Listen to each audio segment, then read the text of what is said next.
So GetSwift is in last mile logistics. If you think about the Domino's pizza tracker, that little device on your phone where you can see the guy driving towards your house with your pizza, you're getting pretty excited. That sort of technology is the sort of thing that GetSwift do. They'll basically integrate with the customer, a corporate customer, will help them plan their logistics last mile, plan the route, the optimal route. They'll also help them with their production, and they'll also have that interface with both the driver and with the customer, so that you know when that parcel's coming. You're not having to hang around all day, waiting for the plumber to turn up, or waiting for your pizza to turn up. So it's really about driving efficiency in the last mile. They've got some unique IP and patents, which they're very protective of, and it's really around those algorithms optimizing the last mile logistics. That's hard to replicate. The other thing I think is that they've done a tremendous job of making the software accessible. So you can go to the website, you can download the API so that you can connect to the software and start using it, and you can effectively self-provision with a credit card. And that's amazing, and it's part of what I mentioned earlier in the API economy. It's part of what's driving the very rapid technological uptake that we're seeing at the moment.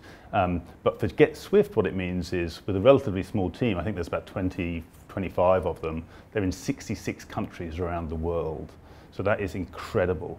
Now they are in Australia, they started off in Australia, they're based in New York, the company's headquartered there now, and a massive opportunity obviously in the US. But being in 66 countries, that shows you how a very small Aussie technology company can effectively take on the world in a very short space of time.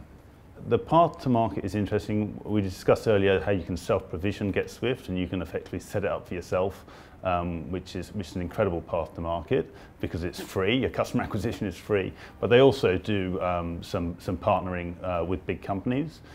They did a capital raise back in June at 80 cents, which is when we got involved. They first IPO'd at 20 cents back in December last year. The shares are now $3, by the way.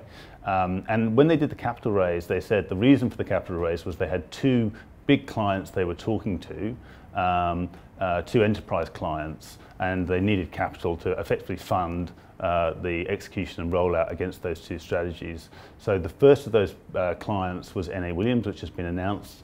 The second one hasn't been announced yet, but back in June they said that it would be announced at some point this year. So at some point this quarter, I think there should be another big announcement, which I think will be very exciting.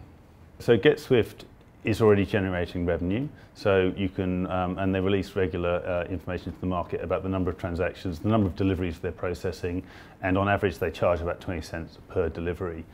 So you can monitor that, you can extrapolate that, and you can build a valuation on the back of that, and then we kind of factor in these big enterprise deals coming in, and so that's how we build up a DCF valuation of GetSwift. But it is a stock that has run incredibly hard, it's gone a long way in a short space of time, which makes a lot of people uncomfortable, which I understand. But we think they will grow into the valuation, and in fact, I think the shares can go a lot higher from here. I might just add that they've got a very strong management team. So Joel McDonnell is an ex-AFL player, but a very fantastic business person. He's the original founder.